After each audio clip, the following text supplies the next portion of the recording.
राष्ट्रवादी काँग्रेसचं आतापर्यंतचं जर यश आपण पाहिलं 1999 पासून ते आतापर्यंतच्या निवडणुकीपर्यंत प्रत्येक पक्षाच्या आयुष्यात हाय आणि लो असतात.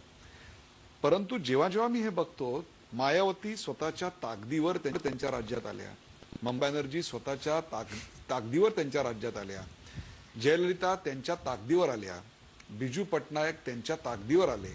परंतु राष्ट्रवादी काँग्रेस 288च्या महाराष्ट्राच्या विधानसभेत 70-75च्या वरती पुढे जाऊ शकली नाही. याची कारणं काय? ही गोष्ट आहे की आम्ही साधारणतः 50 ते 70, 50 ते 69 दरम्यान सतत राहिलो. आणि राष्ट्रवादी काँग्रेस नव्हती तेव्हाही 50-52च्या आसपास होतो आणि नंतर सुद्धा 69 पर्यंत होतो. त्याची 2-3 कारणं आहेत. म्हणजे मी जेव्हा विचार करतो, काही ठिकाणी आमची म्हणजे वलस्थले जी असतात, वलस्थान पक्षाचं किंवा त्याच्यामध्ये, आणि दुर्बलतेची स्थान. आमची दुर्बलतेची जी स्थान आहे त्याच्यामध्ये मुंबई शहर हे फार मोठं आहे. मुंबई शहरामध्ये 36 का किती येतात? 36 इथं विधानसभेच्या सदस्य. आणि मुंबई आणि ठाणे ह्या दोनमध्ये मिळून ती संख्या बरीच मोठी होती. आम्ही इथं दुबळे आहोत. कारण साधारणतः एक गोष्ट मला मान्य करावं लागेल की राष्ट्रवादी काँग्रेस पक्षाचा बेस जो आहे तो ग्रामीण आहे. तो ग्रामीण आणि मराठी माणसाचा आहे. आणि त्यामुळे साहजिकच मराठी माणसाचा पुण्यात मुंबई शहरातला किंवा ठाण्याचा जो सवन वर्ग आहे तो शिवसेनेशी कमी केले आहे. तिचा आलेला कोकणातला वर्ग हा शिवसेनेशी कनेक्ट. आणि त्यामुळे साहजिकच आमचा जो राज्यातला जो बेस आहे तो मराठी माणूस या ठिकाणी आमच्याबरोबर राहिलेला नाही. तो शिवसेनेवरची सहानुभूती असेल. माझ्या सभेला लोक जमतात, बाकीच्या कामामध्ये सगळीकडे सहकार्य करतात, पण इथं जेव्हा सेनेचा प्रश्न येतो त्यावेळी सेनेचा असतो तो एक. आणि दुसरी गोष्ट, आम्ही विदर्भात कमी पडलो. आम्ही मराठवाड्यात उत्तम राहिलो, कोकणात चांगले राहिलो, वेस्टर्न महाराष्ट्रात उत्तम राहिलो, पण मराठवाडा, विदर्भ आणि मुंबई या 2 ठिकाणच्या जागा जर एकत्रित केल्या तर नंबर प्रचंड होतो. आणि तो आम्हाला कधी दुरुस्त करता आला नाही. म्हणजे आमचे प्रयत्न चालूच. विदर्भात आम्ही कधी इम्प्रूव्ह होतो. यावेळेला आम्ही काहीतरी 2-4च लोक आहोत. याच्या आधी एकदा 11 जागा निवडून आल्या होत्या, त्याच्या आधी 3 होत्या. कमी जास्त त्या ठिकाणी होत आहे. पण विशेषतः विदर्भातला तो जो भाग आहे, म्हणजे विदर्भाचे भाग 2, एक वराड आणि एक विदर्भ. तर विदर्भातला जो हिंदी साहित्य जो सवन परिसर आहे, गोंदिया, भंडारा, त्याच्यानंतर गडचिरोली, चंद्रपूर, त्या सगळ्या ठिकाणी तुलनात्मकदृष्ट्या आम्ही कमी आहोत. ह्या हिंदी भाषिकांच्यात आम्ही कमी आहोत. कारण पुन्हा आमचा असा एक मराठी असा एक पक्का शिक्का हा बसलेला आहे. आणि तो कधी आम्ही काढायचा प्रयत्न केला नाही. अन्य जाती धर्मांना, भाषिकांना बरोबर घ्यायचा प्रयत्न केला, पण बेस आम्ही डिस्टर्ब होऊन दिला नाही. हा जो बेस आपण म्हणताय त्या बेसला एका जातीचा रंग आहे. नेता अत्यंत पुरोगामी, म्हणजे महाराष्ट्रातल्या पुरोगामी चळवळीला, महाराष्ट्रातल्या पुरोगामी प्रश्नांना आधार जर कुणाचा असेल तर तो आधारस्वर आज शरद पवारांचा आहे. परंतु पक्ष मात्र मराठ्यांचा. हे का झालं? त्याचं कारण असं आहे की त्याच्यामध्ये सपोर्ट बेस कुठला होता? सपोर्ट बेस हा इसेन्शियली फार्मिंग कम्युनिटीचा होता. आणि कोणत्या विभागात होता? तो मराठवाडा आणि पश्चिम महाराष्ट्र होता.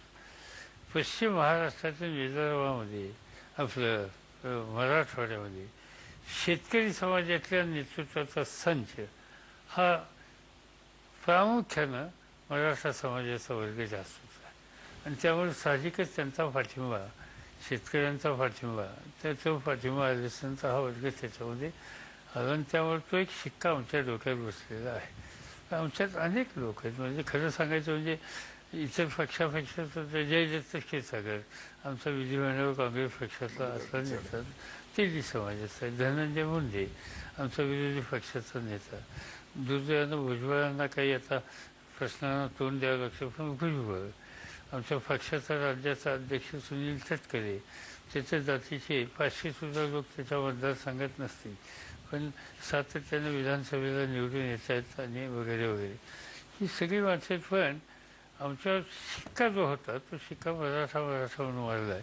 ही बाकीची संबंधी नेतृत्वाची फळी आम्ही उभी केली, त्याच्याकडे मीडियाने कधी लक्ष दिलं, त्यानं त्याच्या भागात त्यांच्यावर लक्ष दिलं, पण राष्ट्रवादी पक्ष म्हणून त्यांनी दिलं नाही. महाराष्ट्राच्या राजकारणाचं आपलं इतकं प्रदीर्घ आपण अत्यंत जवळून पाहिलं तर आपल्या भोवती ते फिरत राहिलं. महाराष्ट्राच्या राजकारणामध्ये मनी आणि मसल याचं महत्व नेमकं कधीपासून आलं? मला स्वतःला मनी आणि मसलचं महत्व कधी महाराष्ट्रात वाढलेलं दिसत नाही. अलीकडच्या काळामध्ये या 5-10 वर्षात काही परिस्थिती अशी काही मतदारसंघात ही जाणवायला लागली. हे सरसकट चित्र अजूनही मी बघतो. मी आज अगदी छातीटोकपणाने सांगतो की आता समजा सातारासारखा जिल्हा आहे, नाही निवडणुकीला आधी पैसे लागत तिथं. पुण्यासारखा जिल्हा आहे, एखाद दुसरे काही मतदारसंघ असतील पण नाही पैसे त्याच्यात लागत. बिना पैशांनी सांगलीचा भाग अनेक ठिकाणी नाही असे पैसे लागत.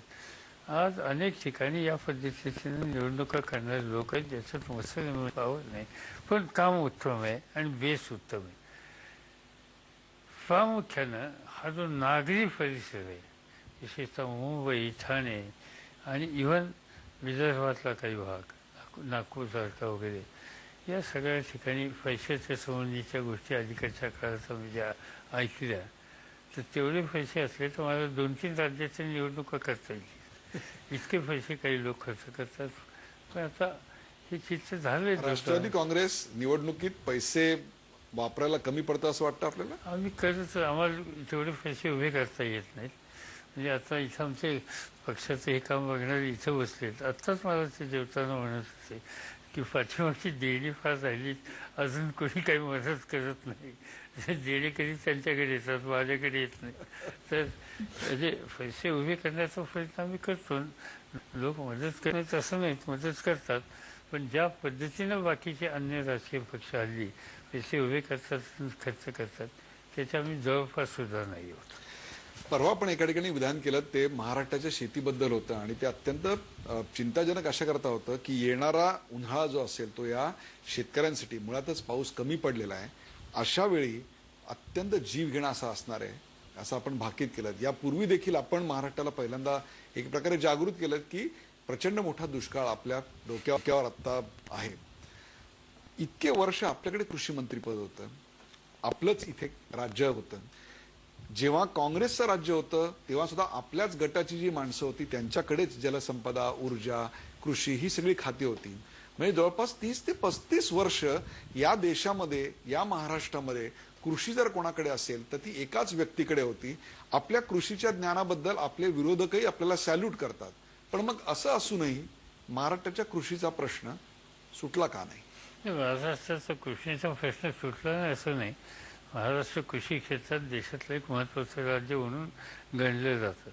मुद्दा हा आहे की महाराष्ट्रामध्ये शेतीला पाण्याच्या संबंधीच्या मर्यादा आहेत. एकंदर पाण्याची उपलब्धता बघितल्याच्या नंतर महाराष्ट्रातल्या 65% क्षेत्र हे कायम झिरायत राहील किंवा पावसाच्या मेहरबानीवर राहणार अशा प्रकारे. उपाय नाही का शोधता इतक्या वर्ष? पाणीच नाही ना इथं. पाणी शेवटी असलं पाहिजे ना आपल्याकडं. पाण्याची उपलब्धता ही प्रामुख्यानं तुम्ही मुंबईतनं निघाला किंवा आपण नाशिकला जाता कसारा किंवा तो जो भाग आहे तिथपासून तो तसाच वर जुन्नर म्हणजे भंडारदरा, जुन्नर असा करत करत भाटघर करत तो खाली राधानगरीपर्यंत जातो. ह्या ज्या सह्याद्रीच्या रेंजेस आहेत त्या परिसरामध्ये पाऊस पडतो. त्यातला बराचसा पाऊस पडतो मोठा, ते पाणी कोकणात जातं आणि कोकणातनं ते पाणी शेवटी समुद्रात जातं, कारण तिथं पाण्याची एवढी आवश्यकताही नाही आणि पाण्याचा वापरही नाही. म्हणजे इकडं पाणी म्हणजे पश्चिम महाराष्ट्राकडच्या पाण्याचा फार कमी आहे. जिथं कमी आहे त्या ठिकाणी धरणं बांधली.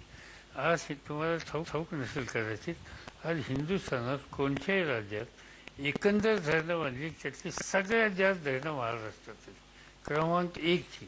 पण एवढी धरणं बांधून सुद्धा महाराष्ट्रात पाण्याचा तुटवडा इतका आहे की एवढी धरणं बांधून सुद्धा हा प्रश्न सुटत नाही. आज विदर्भातल्या बऱ्याच भागामध्ये धरणाची कमतरता आहे, मराठवाड्यातल्या बऱ्याच भागामध्ये पाण्याची कमतरता आहे आणि पश्चिम महाराष्ट्रात सुद्धा हा संबंधमान, खंडाळा किंवा पुणे जिल्ह्याचा दुष्काळी भाग, सोलापूर जिल्ह्याचा सांगोला हा सवन दुष्काळी भाग, किंवा आटपाडी जत हा जो सांगली जिल्ह्याचा दुष्काळी भाग आहे, कायम दुष्काळी आहे. किंवा अगदी नाशिकपासून तुम्ही पण मग ह्याच्यावर उपाय नाही का काही? पाणीच नाही, त्या एरियात पाणी येऊ शकत नाही. त्या एरियात पाणी आणण्याच्यासाठी म्हणजे आता काही धोरणं आपण राबवली. उदाहरणार्थ काही सांगली आणि त्या भागामध्ये आपण लिफ्टच्या योजना केल्या, कोट्यावधी रुपये खर्च केले. अत्यंत महागडं पाणी आणून त्या ठिकाणी आपण शेती करतो. शेवटी शेतीला सुद्धा पाण्याला किती पैसे दर एकराला खर्च करायचे याला मर्यादा आहेत. पण त्या मर्यादेच्या खूप वर जाऊन सुद्धा आपल्याकडची पूर्तता होऊ शकत नाही, कारण त्याची तेवढी पाण्याची उपलब्धता आपल्याकडनं आहे. आणि त्यामुळं जे पाणी आहे ते बारमाही पिकाच्या बाबतीत एक तर उसाचा लोक पाणी घेतात, पण अलीकडे उसाचा ट्रेंड कमी होऊन हॉर्टिकल्चरवर महाराष्ट्रातले लोक वळायला लागलेत. आणि माझं प्रामाणिक मत असं आहे की महाराष्ट्राने हॉर्टिकल्चरच्या क्षेत्राचं जास्त लक्ष दिलं पाहिजे. म्हणजे आपण जे मागे म्हणत होतात की काहीतरी उपजीविकेचा धंदा असला पाहिजे किंवा कुणीतरी एक बाहेर कमावता असला पाहिजे शेतकऱ्याच्या घरात, त्याच्याऐवजी आता आपण सांगताय की हॉर्टिकल्चर हे जर असेल तर ते कुटुंब किमान जगू तरी शकेल, अशा प्रकारची परिस्थिती आहे. नाही, माझं ते तुम्ही म्हणता ते दोन्ही बाबतीत माझी मतं स्वच्छ आहेत की महाराष्ट्रामध्ये 81% लोक असे आहेत की ज्यांची शेती 2 हेक्टरच्या आत आहे. 81%. आणि त्या 2 हेक्टरच्या आत असलेले जे शेतकरी आहेत त्यातल्या 60% शेतकऱ्यांच्या शेतीला खात्रीचं पाणी नाही आहे. त्यामुळं ज्या कुटुंबाकडे 5 लोकांचं कुटुंब साधारणतः धरलं जातं, 5 एकर जमीन 2.5 हेक्टर म्हणजे, आणि 5 एकर जमिनीपैकी एकाही एकराला किंवा 60% जमिनीला पाणी नाही, त्याला 5 जणांचं कुटुंब चालवणं अशक्य आहे. म्हणून मी सतत असं म्हणतोय की जमिनीवरचा बोजा कमी करू. 81% लोकसंख्या ही सोसण्याची ताकद, किंवा आता 56 ते 60% आसपास लोक शेती करतात, ते 56-60% लोकांना सोसायची ताकद या जमिनीची नाही आहे. म्हणून या जमिनीवरचं प्रेशर कमी केलं पाहिजे. आपण शेतीमध्ये एखाद दुसरा मुलगा ठेवून बाकीच्या क्षेत्रात गेलं पाहिजे. महाराष्ट्राचं औद्योगिकरण केलं पाहिजे, ते विकेंद्रित स्वरूपामध्ये केलं पाहिजे. आणि तो प्रयत्न आम्ही सतत करत राहिलो. अनेक ठिकाणी औद्योगिक ज्या उभार केल्या त्याच्या पाठीमागे हा दृष्टिकोन होता. यशवंतरावजींची सुद्धा ती दृष्टी होती. आणि म्हणून हा शेतीचा बोजा आपण जर कमी शकलो आणि मर्यादित लोक त्याच्यात ठेवलं तर ते व्हायबिलिटी येऊ शकेल.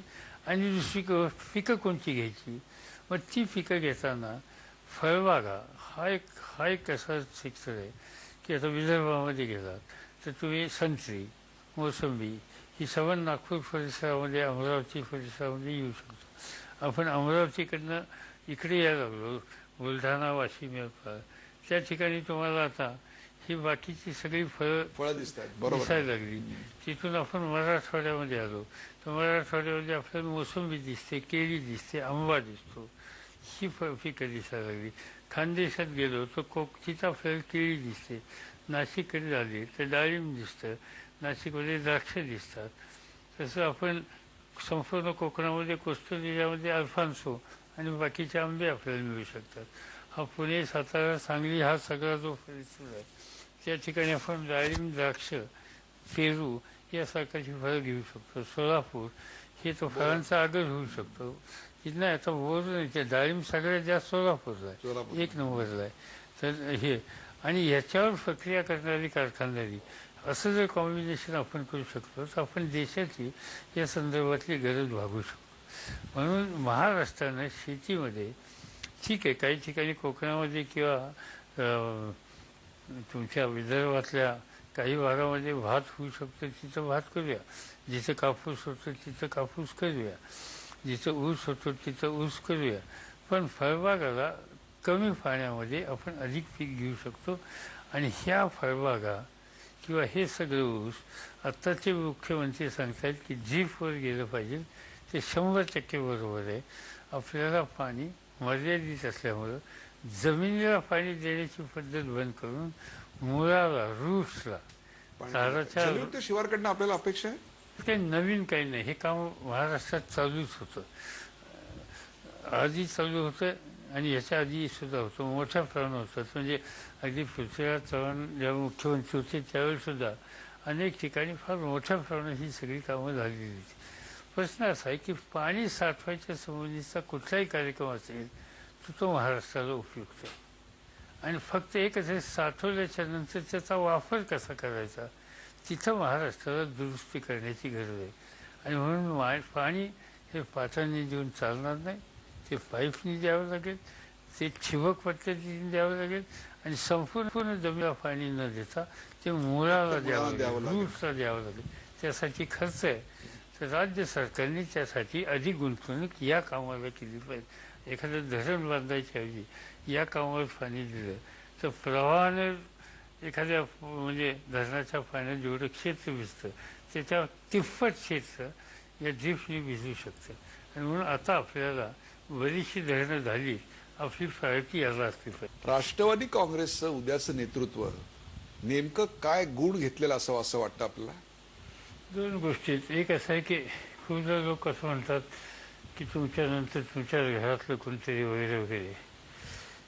माझ्या घरातले मेंबर त्यांना नाही. आणि एक गोष्ट स्वच्छ आमच्या पुढं की उद्या लोकांना म्हणजे एक तर संघटनेची शक्ती वाढवण्याच्या म्हणजे कुवत आहे, संघटनात्मक विस्तार करण्याची कुवत ज्यांच्यात, कष्ट करण्याची तयारी आणि जनमानसामध्ये ॲक्सेप्टिबिलिटी आहे. आणि दुसऱ्या बाजूनं राज्याच्या आणि देशाच्या समोरच्या प्रश्नाची जाण ठेवून पुढं डिलिव्हर करण्याच्या संबंधीची कुवत. ही काही लगेच आजच्या तयार होईल असं नाही, पण त्यातून तयार लोक होऊ शकतात. त्याला जे कोण योग्य असेल तो उद्याच्या त्या पक्षाचा नेता होऊ शकतो. आणि त्या दृष्टीनं माझ्यापुढं काही लोक होते, आर पाटील होते, दुर्दैवानं ते लोक निघून गेले. पण आज सुद्धा माझ्यापुढं म्हणजे जसं जयंतराव पाटील टेक्नोक्रॅट आहे, इंजिनियर आहे, परदेशात शिकून आले, प्रशासक म्हणून चांगला लौकिक, फायनान्स मिनिस्टर म्हणून 10 वर्ष काम केलं, अनेक गोष्टी त्यांच्या जमेच्या बाजूला. दिलीप पाटील लॉ ग्रॅज्युएट आहे, सहकारी चळवळीमध्ये साखर कारखानदारी आहे, आज संबंध देशातल्या सहकारी कारखानदारीचं नेतृत्व त्यांच्याकडे, ते अध्यक्ष आहेत. यापूर्वी म्हणजे अनेक महत्त्वाच्या फायनान्स मिनिस्ट्रीसारखी मिनिस्ट्री चालवली, एज्युकेशन चालवली, पॉवर सेक्टरच्याबद्दलचं ज्ञान आहे, चांगली त्या संबंधीची गोष्ट. आणि चांगला पार्लमेंटेरियन म्हणून सिद्ध केलेलं कर्तृत्व. जयदत्त क्षीरसागर आहे, अजित पवार आहेत, नेता म्हणून एकच निवडावं लागेल ना शेवटी. नाही, म्हणून मी ही नावं याच्यासाठी घेतोय की याच्यात आम्हाला पोटेन्शियल दिसतं. यापैकी म्हणजे जिचं ॲक्सेप्टेबिलिटी वाढेल अशा प्रकारची व्यक्ती त्या ठिकाणी लोक मान्य करतील. आणि शेवटी कसं आहे, नेता बनतो कधी, ज्या दिवशी कार्यकर्त्याला असं वाटेल की हा नेता मला निवडून आणू शकतो, या नेत्याच्या माझ्या मतदारसंघातल्या सभेनं मला एक 10,000, 20,000, 25,000 मतांची भर पडू शकते, याचा ज्या दिवशी त्याला विश्वास होईल त्याला नेता म्हणून मान्य करतो. इंदिरा गांधींना नेता का मान्य केलं? काँग्रेसमध्ये इंदिरा गांधी निवडून आणू शकत होत्या किंवा बाकीच्या सगळ्या नेत्यांच्या सुद्धा. अटल बिहारींचं काय होतं? अटल बिहारी हे निवडून आणण्याच्यासाठी मतांची भर टाकण्याची कुवत असलेली होती. किंवा कालच्या निवडणुकीमध्ये सगळ्यांनी भाजपतल्या तुलनात्मकदृष्ट्या अडवाणी वगैरे यांच्या नंतर कमी सिनियरिटी असताना सुद्धा मोदींना काय ॲक्सेप्ट केलं? मोदी या मताची भर टाकू शकतात. त्यामुळे आमच्या ह्या सगळ्यामध्ये सुद्धा लोकांच्या जाऊन लोकांचा पाठिंबा मिळवण्याच्यासाठी आणि तो पाठिंबा परिवर्तित करण्याच्यासाठी जो यशस्वी होईल तर आणखीन एक 5-6 वर्षे लागतील. आपण जी आता सगळी नावं घेतली ती कुटुंबाबाहेरची होती. अशा प्रकारचे गुण असलेलं एखादं नेतृत्व आपल्याच कुटुंबात असेल तर? नाही, माझ्या कुटुंबामध्ये मी अजितचं नाव घेतलं म्हणजे त्याच्यात जे यांच्यात ॲक्सेप्टेबिलिटी म्हणजे समजा सुप्रिया म्हणजे तिची ॲक्सेप्टेबिलिटी झाली, अजितची झाली, जयंतची झाली, कोणी झाली, ती कुटुंबातले म्हणून होणार नाही. त्यांना त्यांचं मेरिट प्रूव्ह करावं लागेल आणि ते मेरिट आहे असं बाकीच्या सहकार्यांना वाटलं पाहिजे. निवडणुकीच्या प्रचाराच्या काळामध्ये, विशेषतः लोकसभेच्या निवडणुकीच्या प्रचाराच्या काळामध्ये थेट बारामतीमध्ये येऊन आपल्यावर मोदींनी टीका केली होती आणि एनसीपीचा उल्लेख त्यांनी nationalist corrupt party corrupt party. असा केला होता आणि चाचा भतीजे की अशा प्रकारची टीका पण त्यावेळेला झाली होती. तेच मोदी नंतर बारामतीमध्ये येऊन शरद पवारांचं कौतुक करताना आम्हाला दिसतात. अरुण जेटली तुमचं कौतुक करताना दिसतात. नितीन गडकरींच्या कार्यक्रमाला तुम्ही जाता, ते तिकडे तुमचं गुणगान गाताना दिसतात. हे नेमकं काय आहे? असं आहे की निवडणुकीच्या वेळी त्यांनी जे भाषण केलं ते अत्यंत बेजबाबदारपणाचं होतं. नॅशनल करप्ट पार्टी काय वगैरे वगैरे. साधारणतः प्रधानमंत्र्यांनी ज्या पद्धतीची भाषणं करायची असतात त्याला काही मर्यादा असतात की जो प्रधानमंत्रीचा कॅन्डिडेट आहे. मी कधी जवाहरलाल नेहरूंनी, लालबहादूर शास्त्रींनी, त्याच्यानंतर विश्वनाथ प्रताप सिंगांनी, नरसिंगरावनी, मनमोहन सिंगांनी व्यक्तिगत कोणावर कधी हल्ले केलेले मी पाहिलेले नाही. देवेगौडा असो नाही तर कुणी असो, प्रधानमंत्री पदावर जाणाऱ्या किंवा त्या पदावर असलेल्या व्यक्तींनी एक डिग्निटी ठेवली, पोझिशन ठेवली. हे त्यावेळी चीफ मिनिस्टर होते. प्रधानमंत्री पदाचे कॅन्डिडेट म्हणून त्यांचं नाव डिक्लेअर केलेलं होतं भारतीय जनता पार्टीने. आणि त्यांनी अशा प्रकारची भाषणं देणं ही काही गोष्ट शोभादायक नव्हती. किंवा आज प्रधानमंत्री म्हणून ते भारताच्या बाहेर गेले, भारतीयांना भेटले, त्याच्यात काही चूक नाही, चांगली गोष्ट आहे. पण तिथल्या भारतीयांच्या सभेमध्ये काँग्रेसवर किंवा काँग्रेसच्या नेतृत्वावर दुगाण्या झाडणं भारताच्या बाहेर योग्य नाही. भारताच्या बाहेर ते जातात तर संपूर्ण देशाचा प्रधानमंत्री म्हणून ते जातात. तिथं त्यांनी भूमिका, मी सवन देशाचा प्रतिनिधी आहे, तिथं हा मला पसंत नाही, हा त्याचं मला योग्य नाही, या प्रकारचं क्रिटिसिझम बाहेर करणं योग्य नाही. किंवा माझ्यासारख्या लोकांनी किंवा विरोधी पक्षात असलेल्या लोकांनी आम्ही भारताच्या बाहेर जेव्हा जातो तेव्हा प्राईम मिनिस्टर किंवा त्यांच्यावर कधी टीका करत नाही, कारण तो देशाचा प्रधानमंत्री असतो. बाहेर आम्ही त्याचा सन्मानच करू. पण तेही पथ्य मोदींनी दुर्दैवानं पाळलं नाही. आणि त्यामुळे बारामतीत ते काय बोलले त्या निवडणुकीच्या आधी आणि हल्ली बाहेर काय बोलतायत, ह्या प्रधानमंत्री पदाच्या प्रतिष्ठेला शोभनीय नाही. एवढंच मला त्याच्यामध्ये सांगायचं आहे. नरेंद्र मोदी असं म्हणाले की वैयक्तिक अडचणीच्या वेळी मी अनेकदा शरद पवारांचा सल्ला घेतलेला आहे. कोणत्या वेळी सल्ला घेतला? वैयक्तिक अडचणीचे असं म्हणले नाहीत, ते असं म्हणले काही महत्त्वाच्या राष्ट्रीय प्रश्नावर मी त्यांच्याशी बोलतो, त्यांचा सल्ला घेतो हे म्हणलेत. बारामती बोललेत, मी त्यावेळी हजर. एक थोडंसं एक बोलण्याची पद्धत असते, त्यापेक्षा त्याच्यात जास्त हे नाही. असं एकमेकाशी बोलणं हे होत असतं. पूर्वीच्या प्राईम मिनिस्टरकडे व्हायचं, मंत्र्यांच्याकडे व्हायचं आणि आज सुद्धा होतं. पण त्याच्यात मलाही कधी चर्चेला बोलवलं किंवा माझंही मत कुठल्या गोष्टी विचारलं नाही असं मी करत नाही, केलेलं. या देशाचे पंतप्रधान त्यांचा सल्ला घेतात, ते शरद पवार कोणाचा सल्ला घेतात? बायकोचा सल्ला घेतात. त्याच्यावरून सहज आठवलं, प्रतिभा त्यांच्याकडे आपली पहिली भेट केव्हा झाली? लग्न ठरलं त्यावेळेस झाली, त्याच्या आधी नव्हती झाली. म्हणजे त्यावेळेला आधी फोन करणं वगैरे किंवा भेटणं असे प्रकार तर त्या काळात शक्य नव्हते. परंतु आपला पती हा असा 24/7 डोक्यात राजकारण ठेवणारा असेल आणि इतका प्रचंड भ्रमंती करणारा असेल, याची सुतराम कल्पना तरी होती का? कल्पना दिलेली होती. प्रश्न असा आहे की लग्न ठरवायचं म्हणजे माझी स्वतःची त्यावेळी लग्न करायची तयारी नव्हती. माझे वडील बंधू हयात नाहीत, मेट्रोलॉजिस्ट होते, माधवराव पवार. प्रतिभाचे मामा, कारण तिचे वडील लवकर वारल्यामुळे ती मामांच्याकडे राहायची. त्यांची मैत्री होती, दोघे बरोबर इंग्लंडला शिकायला होते. तर त्या दोघांनी हे आपलं ठरवलं आणि मला सांगितलं की तुम्हाला इथं असं असं आहे. ठीक आहे, तुम्ही ठरवलं तर करा, माझी काही हरकत नाही. तर बसून ठरलं. म्हणजे काही त्याच्यात आधी काहीतरी चर्चा करणं, पाहणं, भेटणं, आधीचे संबंध वगैरे असं काही नव्हतं. कुटुंबियांनी सुचवलं, आईनी सुचवलं, मी मान्य केलं.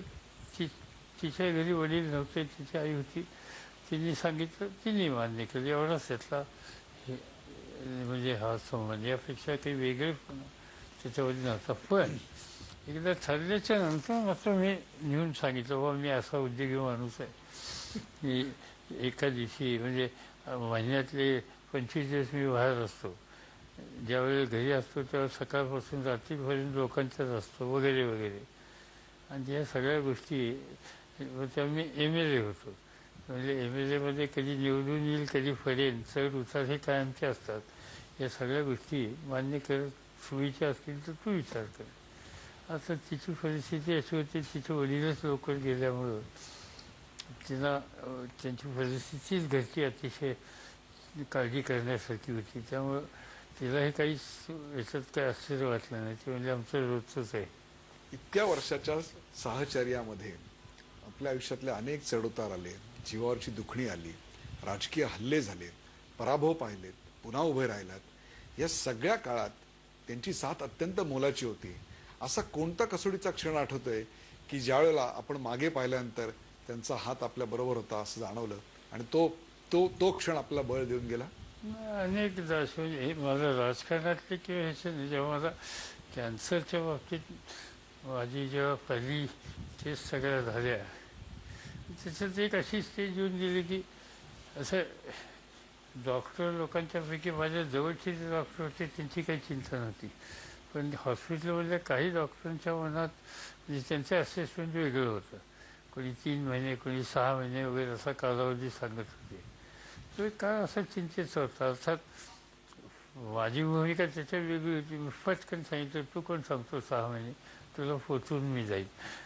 पण ते तर त्या असं आहे की असं कुणीतरी डॉक्टरने सांगितलं, थोडासा कुटुंबामध्ये काही ना काहीतरी परिणाम होत असतो. कदाचित तेवढा प्रसंग अस्वस्थतेचा असेल, नाहीतर कुठल्याही संकटाला मजबूतीनं उभं राहण्याचा स्वभाव त्याचा असल्यामुळं तशी कधी वेळ आली नाही. महाराष्ट्राच्या राजकारणामध्ये महिलांना आरक्षण देणाऱ्या मुख्यमंत्र्याच्या बरोबर कधी आम्ही त्यांना मिरवताना पाहिलेलं नाहीये. किंबहुना she is a very private person.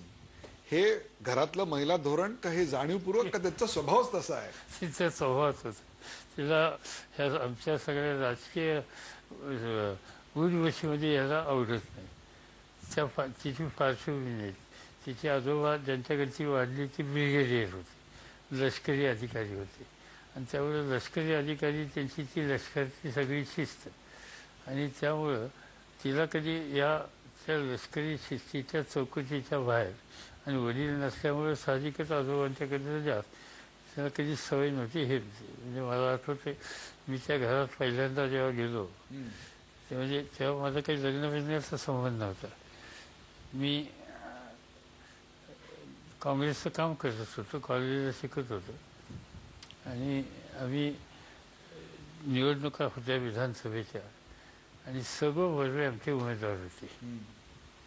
वर्वेंचा प्रचार आम्ही करत होतो. वर्वेंच्या विरुद्ध रामभाऊ म्हाळगी त्यावेळी जनसंघ पक्षाचा ते उमेदवार होते, आणि हा डेक्कन जिमखाना तो सगळा BJPचा म्हणजे त्यावेळच्या जनसंघाचा सदाशिव पेठ, नारायण पेठ हा.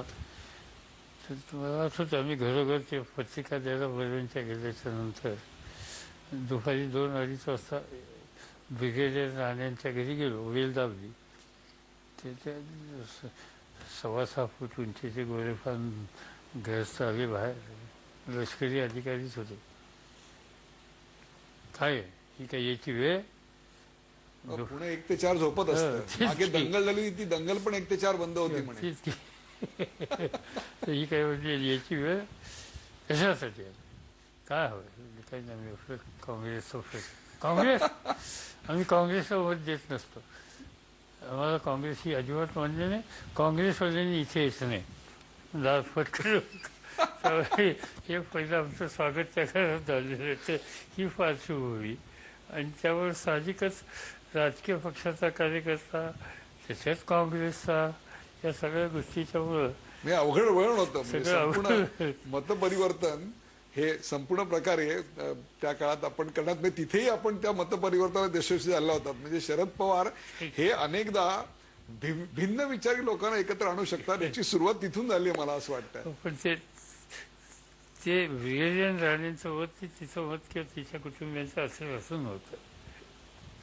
तुमच्यावर बाळासाहेब ठाकरेंनी अत्यंत जहरी टीका केली, शेलक्या शब्दात तुमच्यावर टीका केली. बारामतीचा ममद्या काय, मैद्याचं पोतं काय. परंतु तुमच्या आणि त्यांच्या वैयक्तिक मैत्रीत कधी खंड पडला नाही. किंबहुना अनेक राजकीय स्वरूपाची टीका टिप्पणी तुम्ही अनेकांवर केलीत, परंतु वैयक्तिक शत्रुत्व तुम्ही कोणाशी घेतलं नाहीत किंवा झालंही नाही. हे रसायन काय आहे? हे दुर्मिळ आहे आजच्या काळामध्ये. बेसिकली हे पुन्हा यशवंतराव चव्हाण साहेबांचे संस्कार आहेत. यशवंतरावजींनी सर्व जीवनामध्ये व्यक्तिगत कोणाचे हल्ले कधी केले नाही. पॉलिटिकली केले, राजकीय हल्ले केले ते बाळासाहेब ठाकरेंनी माझ्यावर केले. मी सुद्धा कधी हातात न लागता त्यांना कधी सोडलं नाही. पण व्यक्तिगत सलोखा हा आमचा कायमच राहिला. माझ्याकडे एक पत्र आहे बाळासाहेब त्यांचं, आता इथं नाही, बारामतीला एक्झिबिशनमध्ये ठेवलं आहे. मी थोडा आजारी झालो तर लगेच त्यांनी काय कशी काळजी घ्या, काय करा वगैरे वगैरे याचं मार्गदर्शन दिलं. मार्गदर्शन करून शेवटी ओळ दिली, आम्ही तुम्हाला आदेश देतो की आजपासून तुम्ही या पद्धतीने तुम्ही काळजी घेतली, ह्याची खबरदारी घ्या वगैरे वगैरे वगैरे, म्हणजे आदेश. तिथेही आदेश होता, तर तिथे आदेश होता.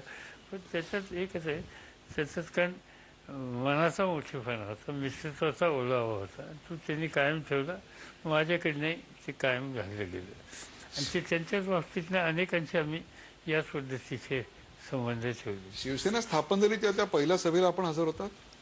बाहेरच म्हणजे आम्ही आउट ऑफ क्युरियोसिटी, कारण त्याच्याआधी आमच्या नेहमी गप्पा गोष्टी चालायच्या बाळासाहेबांच्याबरोबर. आणि त्यावेळेला एक देशमुख म्हणून एक त्यांचे जवळचे सहकारी होते, देशपांडे म्हणून एक होते. देशपांडे, देशमुख आणि नंतर ते मुंबईचे महापौर झाले पहिले, हेमचंद्र गुप्ते, ते होते. तर या सगळ्यांच्या बरोबर कधी ना कधी चर्चा व्हायची. आणि त्याच्यातून आमचे एक अत्यंत जवळचे मित्र होते, त्यांचं नाव B.K. देसाई. B.K. देसाई फार रामकृष्ण बजाज यांचे सेक्रेटरी होते, पण अत्यंत विरलेले माणूस. बॉम्बे युनिव्हर्सिटीला एम.ए.ला फर्स्ट क्लास फर्स्ट वगैरे, आणि मराठीचं इंग्लिशचं वाचन खूप. त्यांची बाळासाहेबांची मैत्री होती. आमच्या दोघांची लिंक ती होती. म्हणजे अनेक वेळेला मार्मिकमध्ये ती लिहायची, मार्मिकची आग्रह देखील लिहायची. आणि त्यांच्या सभेत बाळासाहेबांची आणि या सगळ्यांचा आग्रह, तुम्ही शिवसेना सारखी संघटना काढली पाहिजे. आणि त्याच्यातून ती चर्चा होत असे हे आम्ही ऐकायचो. त्याच्यात रामरावजी सुद्धा होते. आणि त्यामुळे त्यांची पहिली सभा घ्यायची जेव्हा ठरली, त्या आउट ऑफ क्युरियोसिटी आम्ही शिवाजी पार्कच्या कोपऱ्याला एका वर राहून ती सभा ऐकलेली होती. त्यावेळेला असं वाटलं होतं की ही व्यक्ती या मैदानावर पुन्हा 50 वर्ष राज्य करेल. पहिल्या सभेलाच जो प्रचंड प्रतिसाद मिळाला तो म्हणजे लक्षणीय अशा प्रकारचा. म्हणजे आम्ही विचार करायला सुरुवात केली की हे पुढे कदाचित महाराष्ट्रात काय उभं राहतंय याची नोंद आपल्याला घ्यावी लागेल. पण असाच प्रकारचा प्रतिसाद महाराष्ट्र नवनिर्माण सेना स्थापन झाली तेव्हा राज ठाकरेंनाही मिळाला त्याच मैदानावर, परंतु नंतरचा इतिहास वेगळा झाला. माहीत नाही, ते मला असं वाटतं की सातत्य ही गोष्ट महत्त्वाची असते. बाळासाहेबांनी सातत्य ठेवलं. बाळासाहेबांचा माझ्या मते सगळ्यात मोठेपणा हा होता, त्यांनी सामान्य कुटुंबातले लोक तरुण उचलले आणि त्यांना नेता केला. बाळासाहेब ठाकरे हा पहिला नेता मी महाराष्ट्रात बघितला. त्यांनी समाजातल्या कुठल्याही जाती, ज्या छोट्या, ज्यांचा कुठे राजकारणाची, समाजकारणाची, नेतृत्वाची संबंध नाही, पण त्याच्यात कोणी कर्तृत्वान दिसलेला मुलगा दिसला, त्याला उचलला, त्याला नेता केला आणि त्याला मोठा केला. आता औरंगाबादला त्यांचा खासदार आहे खैरे, बुरुड समाजाचे. त्याच्या समाजाचे 5,500 लोक नसतील. पण आज राज्यामध्ये मंत्री होता, विधिमंडळात 2-3च्या मतात, पार्लमेंटमध्ये 4च्या मतात, सामान्य स्तरातली माणसं बाळासाहेबांनी मोठी केली. आणि असे अनेक किती जणांची नावं घ्यायची त्याच्यामध्ये. कोण होते मनोहर जोशी किंवा कोण होते सुधीर जोशी. ठीक आहे, ब्राह्मण कुटुंब असल्यामुळे शिक्षित असेल, पण समाजामधलं बाकीचं स्तर काय होता, किंवा नरावडे, भरपूर नावं कितीचे नाव अशी सांगते. त्यामुळे बाळासाहेबांचं वैशिष्ट्य आहे की त्यांनी, आणि त्याचं मुख्य कारण म्हणजे मी जे अनालिसिस करतो, तर मी सुरुवातीच्या काळात त्यांनी बघितलं, अगदी सुरुवातीचा जो शिवसेनेचा काळ होता, अगदी सुरुवातीचा. आता हे कदाचित लोकांना आवडायचं नाही शिवसेनेच्या तर काही, पण आमचा मी राहायचो त्यावेळी टिळक भवनात. टिळक भवन म्हणजे खेड गल्ली, आणि खेड गल्लीत मी राहायचो असल्यामुळे मला आठवतं की त्या सगळ्या गल्ल्यांच्या मधून एक दादा असायचा आणि त्या काळात दारूचा किंवा मटक्याचा धंदा हा महत्त्वाचा असायचा, विशेषतः मटक्याचा. आणि हा धंदा करणारा जो माणूस असेल तो पोलिसांच्या रेकॉर्डमध्ये कदाचित वेगळंच त्याचं चित्र असेल. त्या गल्लीत त्याचं महत्त्व असायचं. गणपती आला, दादा सगळी व्यवस्था करणार. रॉबिनहुड. हां, कोणी मुलाला शाळेत भरायला फी नाही, दादा सगळी व्यवस्था करणार. गल्लीमध्ये बायकांना संरक्षण देणार, दादा तिथे काही चिंता नाही. त्यामुळे दादा मला आठवते की मी टिळक भवनमध्ये राहायचो, तिथं त्यावेळी सीताराम दादा नावाचा एक दादा होता. तो आमच्या आणि त्या टिळक भवनामध्ये पुणे जिल्ह्यातले लोक जास्त, त्या पुरंदर वगैरे त्यावेळी टेक्स्टाईलमध्ये काम करायचे. एक दिवशी एक बाई सकाळी माझ्याकडे आली पुरंदर तालुक्यातली आणि मला सांगितलं की मुलगा 7वीत नापास झाला आहे. म्हटलं मग त्याला 8वीत बसायला सांगा. म्हटलं 8वीत कसा बसायचा, 7वीत नापास झाला ना तो. नाही म्हणजे त्याला बसवा म्हणून सांगा. म्हणजे मी नाही करणार ना, अशा गोष्टी सांगत जाऊ नका, तुमच्या मुलाला अभ्यास करायला सांगा वगैरे वगैरे, हे योग्य नाही असं म्हणून मी पाठवलं. 10 दिवसांनी त्यांची बाई दिसली. माझं काम झालं म्हणजे काम झालं म्हणजे मी सीताराम दादाकडे गेले, दादा मुलाला घेऊन गेले आणि मुख्य त्या मास्तरांना सांगितलं त्याला 8वीत बसवा. त्यांनी बसवलं म्हणजे. तर त्या काळात असं काम करणारे जे त्या गल्ली जवळ जे लोक होते त्यातले लोक बाळासाहेबांनी वेचले. आणि त्यातल्या पहिली जी निवडणूक महानगरपालिकेची झाली त्याच्यात त्यांनी तिकीटं दिली आणि त्यातले बरेच लोक निवडून आले. हे जे लोक आहेत ते गल्लीमध्ये दादागिरी करायचे किंवा काय नसायची, गल्लीत मदत करणार. कुठला समारंभ असेल, लग्न असेल, सगळं असेल, लग्न असलं तर काम करतील. पण पोलीस रेकॉर्ड त्याचं वाईट असायचं. आणि पोलीस स्टेशनला गेलं की पोलीस त्याला इथं धरून उभे करायचे, त्याला बसायला खुर्ची सुद्धा नसायची, कारण तो गुन्हेगार. बाळासाहेबांनी यांना नगरसेवक म्हणून ज्या दिवशी केलं त्या दिवशी त्यांना पोलीस स्टेशनला खुर्ची मिळायला लागली, त्यांना समाजात सन्मान मिळायला लागला. यंत्रणेच्या समोर प्रशासन यंत्रणा, महानगरपालिका इथे त्यांना सन्मान मिळायला लागला. आणि या सन्मानातनं ही सामान्य स्तरातली माणसं जी गरिबाच्यासाठी काम करणारी त्यांना प्रतिष्ठा सन्मान मिळाला. त्याच्यातनं त्यांचं नेतृत्व हे त्याच्या भागात उभं राहिलं, त्यातनं शिवसेना वाढली. हा शिवसेनेचा अगदी सुरुवातीच्या काळातलं चित्र आहे. पण ही जी सगळी ताकद आहे ही वसंत सेना कम्युनिस्टांविरुद्ध वापरायची खेळी काँग्रेसनेच केली. नंतर त्याचं कारण असं आहे की हे सगळे लोक जे उभे राहिले आणि त्याच्यातून कसं आहे, बाळासाहेबांचे संबंध सगळ्या काँग्रेसजनांचे होते, अत्यंत घनिष्ठ होते. आणि त्यावेळेला काँग्रेस कृष्णा देसाई आणि या सगळ्यांचं एक नेतृत्व गिरण गावामध्ये फार मोठ्या प्रमाणावर वाढत होतं. कम्युनिस्टांची चळवळ वाढत होती. तर तिला आवाज घालण्याच्यासाठी यांचा उपयोग केला पाहिजे अशा प्रकारची भूमिका ही फक्त तुम्ही असं समजू नका काँग्रेसमध्ये होती.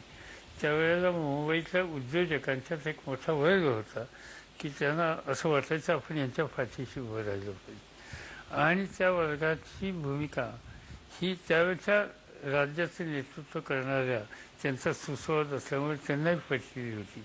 आणि त्यामुळं त्यांचे थोडेसे आशीर्वाद किंवा सॉफ्ट कॉर्नर कदाचित मराठी होते म्हणून असतील, कम्युनिस्टांना कंट्रोल करण्याच्यासाठी असतील, या ना त्या कारणाने होती ही वस्तुस्थिती. पण शिवसेनेच्या त्या काळातला हा जो नॅचरल अरोगन्स तुम्ही म्हणता, तो नॅचरल अरोगन्स आता आम्हाला शिवसेनेमध्ये दिसत नाहीये कुठे. नाही, आता चित्रच बदललं. आता ती परिस्थिती राहिली नाही, ते गल्लीतले दादाही राहिले नाहीत. आता सगळे म्हणजे आता ते सगळे प्रस्थापित झालेत ना. तुम्हाला वाचनाची प्रचंड आवड आहे. अनेकदा तुम्ही पुस्तकांच्या दुकानात जाता, पैसे देऊन पुस्तकं विकत घेता, आलेली पुस्तकंही वाचत असता. अलीकडच्या काळात कुठलं पुस्तक वाचताय? नाही, अलीकडे काही गोष्टी वाचतोय, पण असं या 2-4 दिवसात 1-2 पुस्तकं माझ्या पुढं आहेत. पण बघतोय मी म्हणजे तुमचा स्वतःचा आवडता लेखक असं कोणी खास असं आता तसं राहिलेलं नाही. आता एक काळ असा होता म्हणजे अगदी सुरुवातीच्या काळामध्ये साहजिकच वि स खांडेकर, आचार्याचे किंवा या सगळ्यांचे वाचायला एक काळ होता, वय होता. नंतरच्या काळामध्ये नवोदित लेखक खूप आले, ते वाचायला लागलो.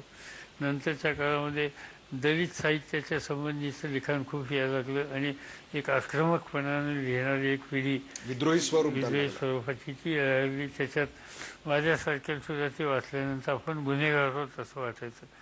आपण जरी अत्याचार केले नसले तर आपल्या पिढीनं एक अत्याचाराची मालिका केली आणि दया त्याच्यात पवार, नारायण सुर्वे अनेक नावं तो आपल्याला एक येतात. सगळं वाचत असेल. कविता असेल तर नारायण सुर्वेच्या कविता, माझे विद्यापीठ सारखी किंवा हे या. या सगळ्या गोष्टी वाचायला गमत. असं सतत मी बघत असतो नवीन नवीन नवीन नवीन. या सगळ्या काळामध्ये राजकारणातली इंटरेस्टिंग माणसं सुद्धा तुमच्या आयुष्यात आलेली असतील की ज्यांनी तुम्हाला खळखळून हसायला भाग पाडला असेल. अशी एखादी आठवण सांगाल की ज्यांच्या तरेवाईकपणा, ज्यांचा मिश्किलपणा मला हा आयुष्यभर लक्षात राहिला? जनता पार्टीचं राज्य आलं, राजनारायण मंत्री झाले, आरोग्यमंत्री, आरोग्यमंत्री. इंदिराजींना हरवलं होतं त्यांनी. हो, इंदिरा गांधींना हरवलं होतं. आणि त्यावेळी मी काहीतरी महाराष्ट्राचा, मी मुख्यमंत्री होतो महाराष्ट्राचा, काहीतरी महाराष्ट्राचा आरोग्य खात्याचा प्रश्न होता म्हणून त्यांना भेटायला गेलो. त्यांच्या ऑफिसला एक 25-30 माणसं सगळी बसली अशी, कोणी उभं आहे कोणी बसलं आहे. आइए आइए आइए म्हणजे ठीक आहे, क्या बात आहे. म्हणजे म्हणजे काही गव्हर्नमेंटच्या कामाची बोलिये म्हणजे हे सगळे लोक बसले, त्यांच्यासमोर कसं बोलायचं. काही गोष्टी कॉन्फिडेन्शियल असतात, ते काही काही कॉन्फिडेन्शियल बात.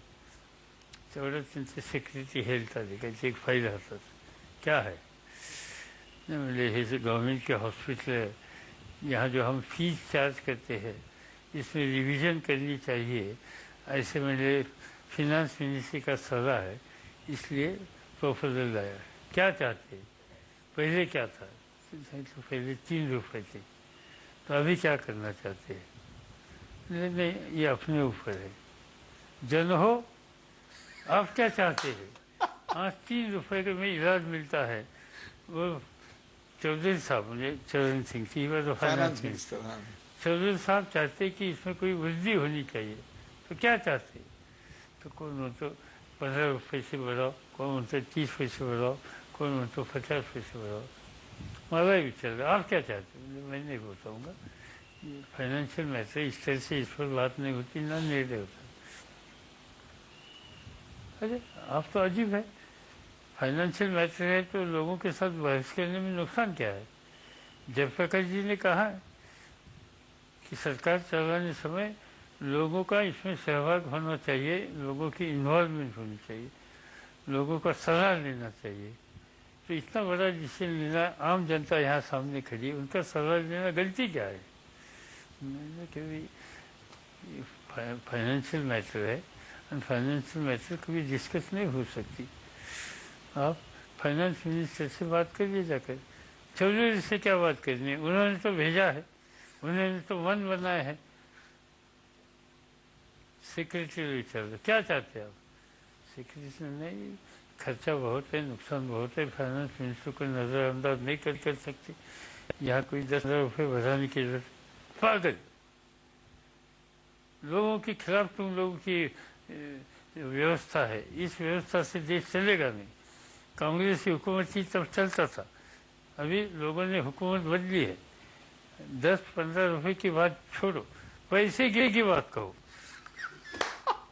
आणि बसताना ते समोर टेबल आणि 5 टेबलवर असे बसायचे बसलेले होते. राज्याच्या मुख्यमंत्र्यासमोर सुद्धा. समोर सगळ्या या लोकांच्या समोर, सेक्रेटरीच्या समोर. ही चित्र मी स्वतः त्यांच्या बाबतीत पाहिलेलं. गमती गमती आहे. प्रेक्षको, गेले काही तास मी शरद पवार अशा नावाच्या एका गारुडाबरोबर आहे आणि हे गारुड आता 75 वर्षाचं होत आहे. काळेवाडीपासून सुरू झालेला हा प्रवास व्हाया मुंबई, व्हाया दिल्ली, जगातल्या सर्व महत्वाच्या प्रश्नांचा वेध घेण्याची क्षमता बाळगतो. हे या ग्लोबल असणाऱ्या परंतु तितकंच अस्सल लोकल असणाऱ्या माणसाचं वैशिष्ट्य. 24 तास राजकारणाचा विचार करू शकणारा, मातीत पाय घट्ट रोवलेला आणि त्याहीपेक्षा सुद्धा भविष्याकडे, तंत्रज्ञानाकडे अचूक वेध घेण्याची क्षमता असलेला हा माणूस या देशातल्या राजकारणाच्या केंद्रस्थानी गेली 30 वर्ष आहे. मग तो सत्तेत असो किंवा सत्तेच्या बाहेर असो.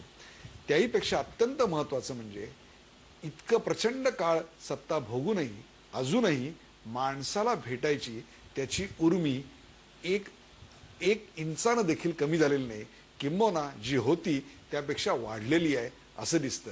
खऱ्या अर्थानं राजा कोण? ज्याला प्रजा राजा मानते तो, ज्याला सातत्यानं प्रजेबरोबर 75व्या वर्षी राहावंसं वाटतं, तो खऱ्या अर्थानं राजा. आज अशा राजा व्यक्तिमत्वाची त्याच्या 75 निमित्त आपण बोलत होतो.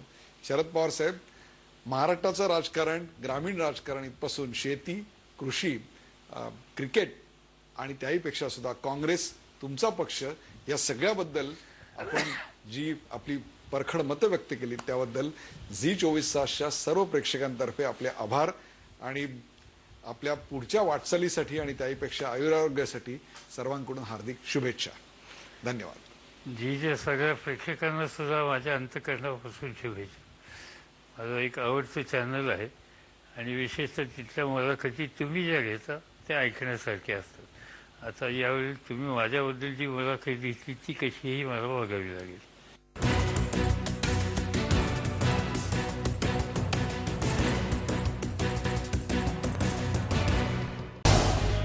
झी 24 तास रहा एक पाऊल पुढे.